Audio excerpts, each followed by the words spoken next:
Hi guys, so in today's video I'm going to be doing a game analysis of the game I played on chess.com earlier today.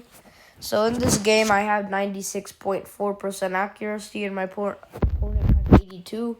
This game was a pretty flawless game. I felt like I didn't make any major mistakes in the game, but my opponent didn't play too well, so we'll see that later in the game. So the opening isn't really that important. I just played like a c3, d3 Italian with a4 because I have seen some players blunder this like quick trap with like d6 and b4, a5.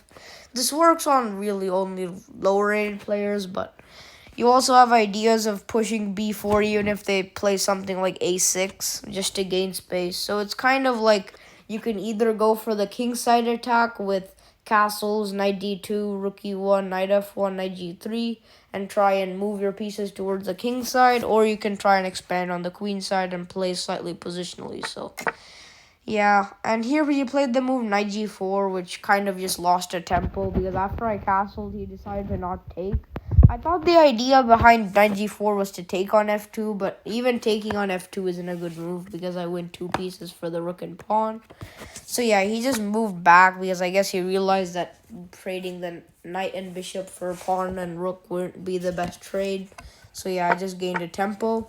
And yeah, here I played the move knight d2, which I thought is just a normal developing move because it's usually a good move in the Italian. But I guess because he wasted all this time, like moving the knight to g4 and f5 or f6, I can immediately play the move d4 here.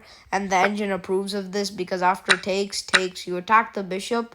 The bishop has to move anywhere. Let's say it moves to b4, and then you can just play some move like d4 or e5 or like rook e1 and try to solidify your center. I like having a big center, but I just felt like in this position I would have to defend my pawns a lot, so I guess I couldn't even play rook e1. I just thought that after like I had to go like knight d2 and then maybe he would take and he would win the pawn on e4. I just didn't want to have my center like being threatened, I guess. But yeah, this is still the best continuation. But yeah, I just played knight d2, playing it slightly more like solid. And he played the move d5, which I also thought was kind of confusing because if you waste multiple tempos on moving your piece to g4 and f6, you kind of want to keep the position closed because in closed positions, like 1 or 2 moves won't make a big difference.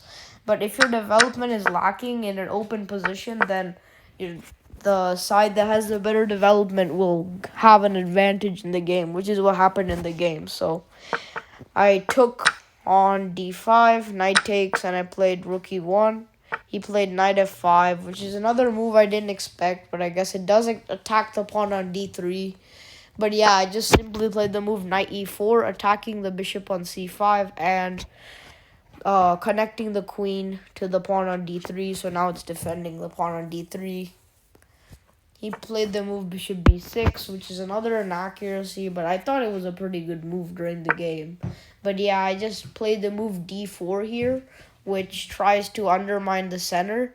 And if he takes on d4, which he did in the game, I win on f4. I win the knight on f4, I mean. And if he takes on c3 like he did in the game to just keep his pawn, then I just trade queens, take back the pawn, and just kind of trade off some more material. And yeah, the game just concluded after the rook trade, and I just moved the knight back. He played knight to a4, I guess trying to go for knight c4, and then knight takes b2. But yeah, I just simply played rook e7, attacking the c7 pawn twice. And he played knight c4.